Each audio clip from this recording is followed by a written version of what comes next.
गोरु भैँसी खोल्नै खानु गाह्रो परेको होइन।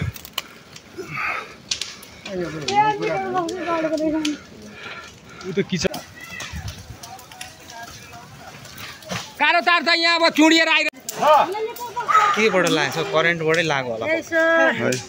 करेन्टबाटै थाहा छैन हुन्छ।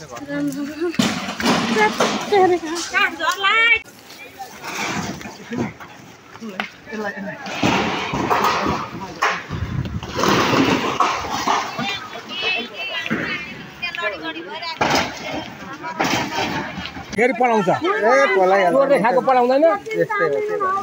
डरले खाएको बल कस्तो भएर आउँछ?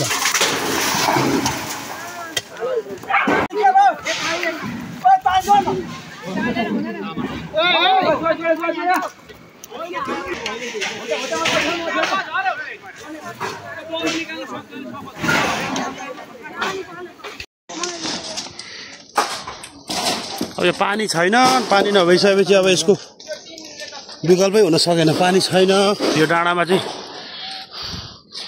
यसरी हाम्रो मनबहादुर विकल्प घरमा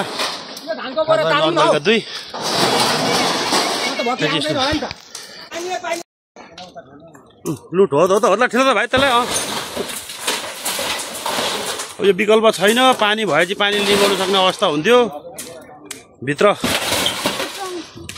जान सक्ने अवस्था छैन गाइस।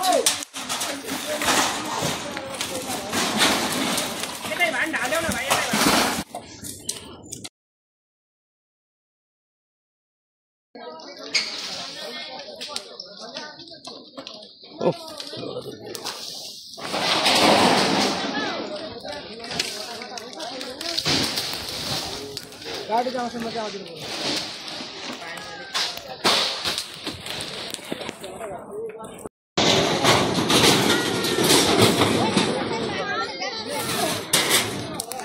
ओफो हो माथिको 55 हुन्छ कि हो।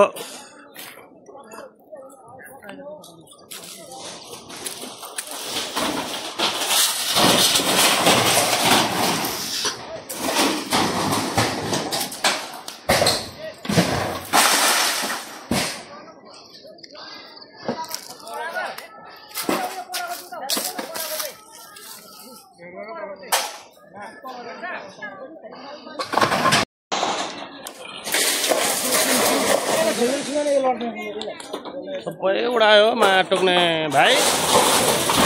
महेन्द्र भाइ सकेर छोडेर सबै सक्यो यार। काँक्री काँक्री काँक्री काँक्री काँक्री काँक्री तानिदिनु त।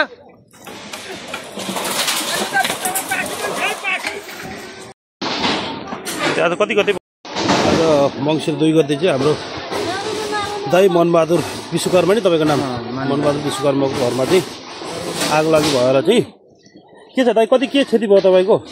मेरो क्षति त अब नगद 80,000 जति भयो। हजुर। अनि धान अब धान कति क्षति थियो? सुन अब लत्ता कपडा अब केही नै छैन।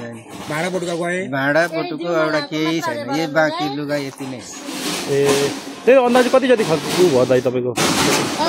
घरदेखि सबै गर्दा घर सब गर्दा त भयो नि 30-35 लाख 40 लाख खर्च भयो। 40 लाख जतिको चाहिँ दाइको आज दाइकोमा आगो लागि भएको छ। आगो लागि भएर चाहिँ नियन्त्रणमा हुने सम्भावना पनि अलिक कम्ती छ। त्यही भएर पानी छैन, डाँडामा बाटो गाडीहरू आउने स्थिति पनि छैन। डाँडा भएको कारणले गर्दाखेरि अलिकति हामीले नियन्त्रण लिन सकेन र गाउँलेहरूको सहयोगमा लगभग भइसके नियन्त्रण लिने कोसिस छौँ, हामी गरिरहेछौँ।